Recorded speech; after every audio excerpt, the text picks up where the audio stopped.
If there's one thing you take from this video, let it be this, because this is one of the most important things I do to get my kids to fall asleep and stay asleep. If we don't stick to the wake windows and track those, they are miserable. Now, I want this to be a judgment-free zone. I just want to share what our family does in hopes that it can help other families and kids out there have a better night's sleep. Welcome back to my channel. I have a special guest, Mr. Oakley, Oakster, Oker. He's got many nicknames. He's a wild one. He's officially crawling. Today, I am sharing 10 things I don't do to help get this guy to sleep through the night, because he's a busy boy. Look at him, he's ready to go.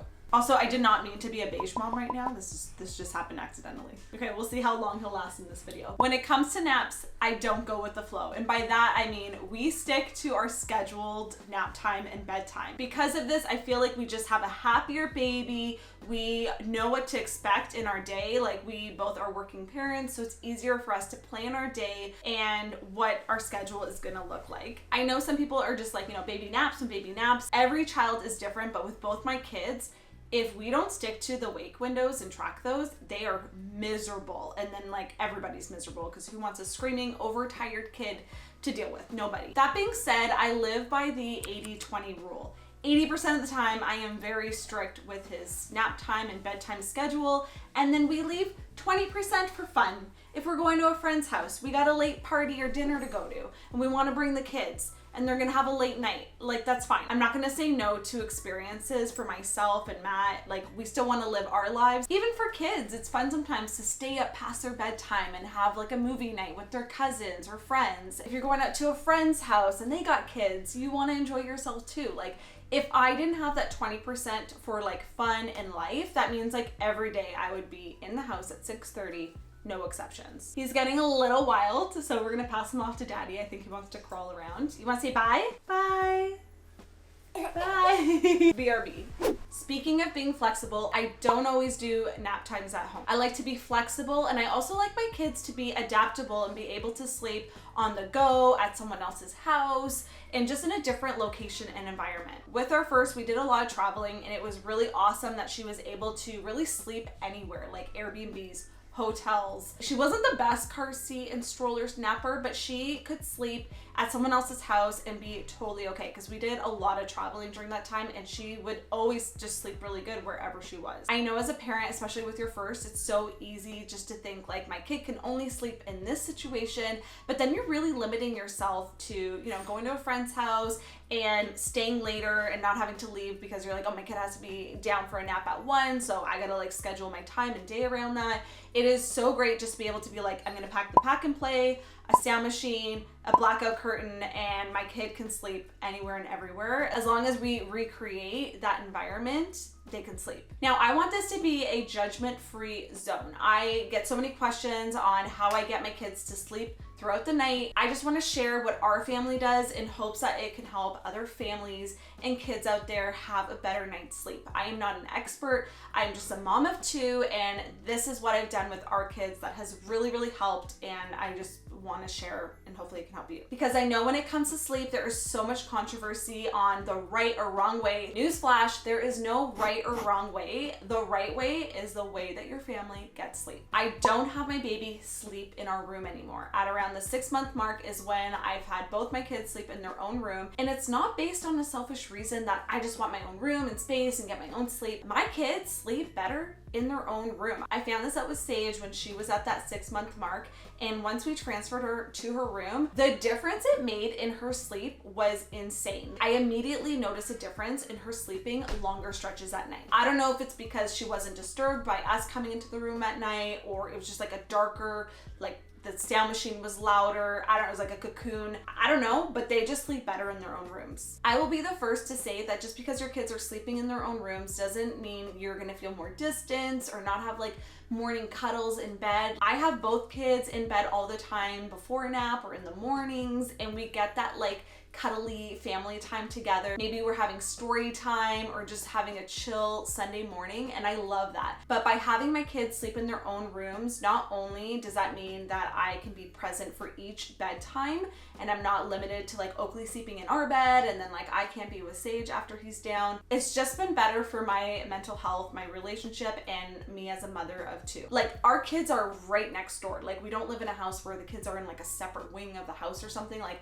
they are like steps away from our bedroom door. So if they need us or anything, like we're there. Speaking of Oakley sleeping in his room now, I wanted to make sure that the area was a comfortable and safe space for him to be in like most of the day. Because if you think about it, they're in their room sleeping most of the time. One of the things I was always concerned about was the air quality in his room. His room is small, it's kind of stuffy. There's one little air vent by the window, and if the air conditioning isn't running, I just feel like there's not a lot of airflow happening. And because we want it to be a dark space, you know, the doors closed, the windows closed, there's a blackout curtain on there. It's just like this dark cave that doesn't get a lot of air circulation. I recently just added a Jasper air purifier to our nursery. If you have not heard about them, they are the ultimate air purifier.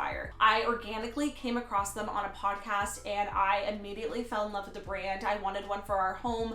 Last summer, we got affected like many with the wildfires that were happening, and it just goes to show what happens in one area in the world, it affects us all. Pregnant with Oakley, and I remember feeling trapped in our home and not knowing if the air that we were breathing in our home was actually safe. I was just relying on what the news was saying, when it was safe to go out and when it wasn't. And we had a lot of days where they said, do not leave the house. So if the air outside of our house isn't safe, then what does that mean about the air inside of our home? Since then, we have a Jasper downstairs in our main living space, and I can smell the difference. As someone who's so sensitive to fragrances and just smells and odors, like I will actually get headaches from it. I've noticed a difference since having it. And adults and babies breathe very different. I didn't know this, but adults breathe around 17 to 20,000 times a day, where babies, get this, 60,000 times a day. And they usually tend to be more mouth breathers, which means more things can get into their lungs and lower respiratory tract. This is something I wish I had right from the start for both of my kids. When you're setting up a nursery, you're probably getting new furniture, you're painting the walls, all of that is going to be off-gassing, which means you and your baby are breathing that in. A couple things you can do right now for free that are gonna definitely help improve the air quality of your baby's room is to, number one, take out the diaper pail out of the room. Put it in the bathroom, put it in the garage. This is something I only recently discovered, but basically every time you're opening that and it smells like, you know, poop in the room, those are particles that are entering the air and then your baby is breathing in. Like, would you wanna sleep with a poop pail in your room? Probably not. And I clean this and I've never noticed there's mold in the diaper pail. Open up the windows and just get that air flowing. Regardless if you have an air purifier or not, just getting in some new air into the room is a great way to help improve the air quality. This is what the top looks like. It has real-time monitoring. This number here is detecting particles that are small enough to enter the bloodstream and lungs. I like to keep it on the smart mode because it will change the fan setting based on what it detects. If you have it in a bedroom, it has a night mode, so you're not going to see any lights. You won't even know it's there. I don't use blankets. Not only are they not recommended for under the age of 12 months, but they can easily slip off during the night. Instead, we use sleep sacks. I am in love with sleep sacks. We used one with Sage well into the toddler years, and honestly, I feel like she just stopped using a sleep sack in the last year, and she's 3.5. The idea of a sleep sack is that it's kind of like a blanket that zips around them. It's a safer option than a blanket because it can't slip around. It actually zips around them kind of like a sleeping bag. Their arms are out, but their legs are cocooned in kind of like a sleeping bag zip up situation. Not only does it help prevent them from climbing out of the crib, like Sage never climbed out of her crib, and fingers crossed, I'm hoping Oakley doesn't either. We actually just had to lower down his crib because he is growing so fast and he's able to like sit up now by himself, so crib is officially lower. It keeps them warm and comfy. You can buy different ones depending on the temperature of your house and also the age. I think most brands go up to 36 months. Your baby can still move around without the danger of loose fabrics in the crib. Like I am like a nothing else in the crib except baby and the well zippered sleep sack. Not to mention it is a great cue for bedtime. Every time I put that sleep sack on, Oakley knows it is time for sleep, like to the point where sometimes he fusses because he knows like, oh, I'm going to bed now. So I usually try to do the sleep sack at the end of his bedtime routine. We don't have a long bedtime routine. 15 to 30 minutes max. I know some people will do like an hour and plus. Whatever works for your family, but I like something that's short, sweet, and simple that I can do consistently every single day, and that just doesn't feel super overwhelming or it's taking up too much of our night. Like, we have 2 kids. If we were to do that with each kid, I honestly feel like we'd have no time for ourselves at the end of the day. Instead, we focus on just being consistent and doing the same order. So like diapers, PJs, milk, book, sleep sack, bed kind of thing. That being said, if we're doing bath time with the kids one night, we'll do a longer bedtime routine, but I just feel like bedtime routine in itself can just seem really overwhelming, and then parents like don't want to do it or they just like rush it. Keep it simple and keep it short. It does not have to be super long. We got both kids home today. I don't put my baby to bed late. His bedtime actually used to be 7:30 p.m. and I noticed he was just waking up a lot earlier, between 5 and 6:30. So I decided to actually start doing his bedtime earlier, and now his bedtime is 6:30 and he still wakes up at the same time. I know that it may seem that if you put your kid to bed later, they're gonna sleep in later, but let me tell you, that is not the case. Sleep math is a whole thing. Like, there's just some weird formula when it comes to baby sleep, but honestly, the times I put Oakley to bed earlier, he actually sleeps in later. An overtired baby is more likely to actually wake up early, and those first few hours of sleep that they get is the most important and the deepest quality of sleep. So if your kid can go to bed at 6:30 and still do this like a longer stretch at night, try it out, because you might think 6:30 is way too early, but for a little growing baby that is literally growing at the fastest rate in their entire life, they probably need the extra sleep. Most babies need about 12 hours of sleep at night, which I know sounds so crazy, but offering your child an earlier bedtime might actually help them sleep longer throughout the night. I don't have a quiet room. Instead, I use a white noise machine. I like to have it away from the crib, but kind of on a high setting, and this not only just helps create another cue for bedtime, like as soon as I put that on, I feel like Oakley knows it's starting to get time for bed. Not to mention, it blocks all the noises outside of the bedroom, older sister screaming.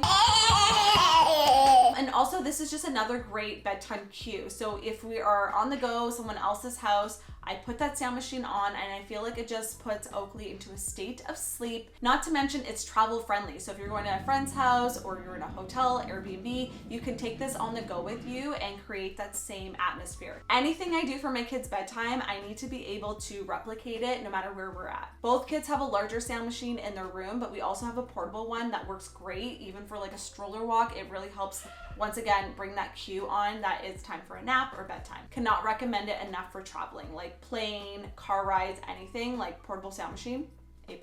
Let's talk naps. I don't let my baby oversleep during the day. That means if nap time is done at this time, I wake them up, unless he's like teething or under the weather, or maybe he had a really bad night of sleep the night before. Like, there's times where I'll let him sleep a little longer, but anytime I let a nap run longer than it should, it immediately affects his nighttime sleep. And the nighttime sleep is that restorative quality sleep that you want your little ones to get. Babies have a certain amount of hours of sleep that they need to get in a 24-hour period. So if they use up a lot of those hours during the day, it's going to eat up some of those hours at night, and they might be randomly up from like 12 to 2 in the morning. So if you're noticing your baby is either not going down for bed, waking up in the middle of the night, super alert, or waking up really early, my toddler. Try looking at the daytime naps and seeing if maybe they're getting too much sleep during the day. I know it's really tempting when your kid is like having a 3-hour day nap and you're like, ooh, I'm trying to get things done in the house. I don't want to wake them. And once again, every child is different, but I just know for my kids, if they sleep too long during the day, it will definitely affect their nighttime sleep. This is why it's really key to track those wake windows so that your baby is not overtired or undertired when it comes to bedtime. You're kind of looking for that sweet spot. I always get so many comments when I share this, but I don't do diaper changes at night. Not even when Oakley was a newborn. I just found anytime I would do it, it would wake him up and just kind of get him out of that sleepy state, and it would be so much harder to get him back to sleep. Instead, I actually just do a size up for the diaper at night, and I've had no issues of diaper rashes. Baby's not crying about it. There's not been any issues. I know it seems like counterintuitive, like, don't you have to change the baby's diaper like every couple of hours? I've actually noticed that Oakley wets his diaper more so in the like earlier hours of the morning and not really throughout the night. I know this because if he wakes up super early and I go to check his diaper, it's almost dry, and it's actually after that morning feed where he just lets it all go and has a really heavy diaper.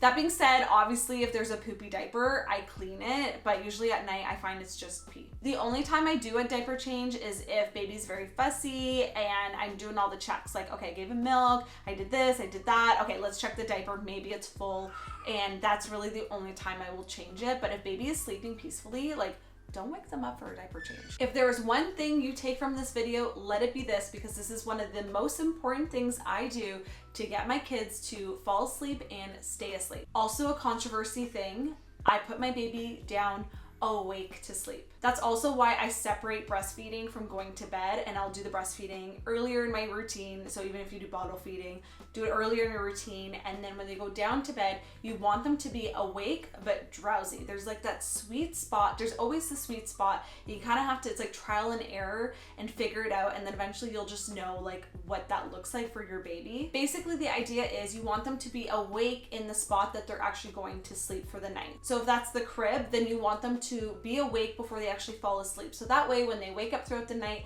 and they're scanning the room, because babies do this thing where they like wake up, scan the room, and if they don't recognize where they are, they freak out, and then that's when they start crying and are like, Mom, Dad, help me, I don't know where I am.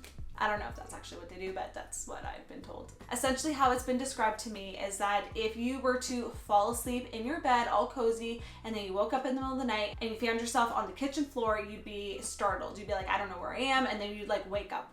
Whereas if you fell asleep in your bed and you woke up, scanned the room, and you're like, yep, I'm still in bed, you're gonna be able to go back to sleep a lot easier. I don't know exactly the science behind this, but all I know is that if I put Oakley to bed already passed out, I guarantee you, like I will even tell Matt he's gonna wake up in a couple hours. And every time that happens, it's like clockwork. He wakes up way more often, so upset. Whereas if I get him down drowsy but awake, and that doesn't mean a ton of crying. Like obviously it takes some time to get there, but that could just mean like they're awake and maybe you're patting their bum and they fall asleep calmly in their bed.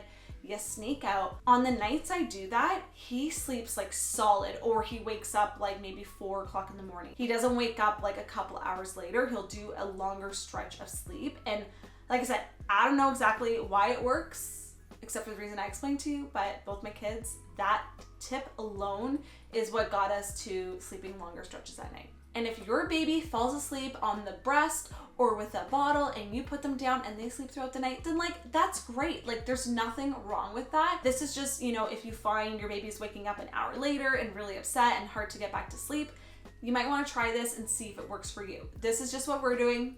No judgment either way, but it works for us and I swear by it. I feel like the internet wants to know, but then when you tell them, they're like, that's not the right answer. That's not what I want to know. If you're struggling with sleep, I hope this video was helpful. I'm gonna have a full blog post down below with all of the tips as well as some additional stuff and any links to anything I showed in this video. Thank you for watching. Don't forget to subscribe. I am officially almost at 1 million subscribers. I might even be there when you're watching this video. So if there is a video request that you have for me, leave them down below. I have so many other videos and tips on baby sleep, so I will also link those down below. Thank you so much for watching, and I will see you guys in next week's video. Bye guys.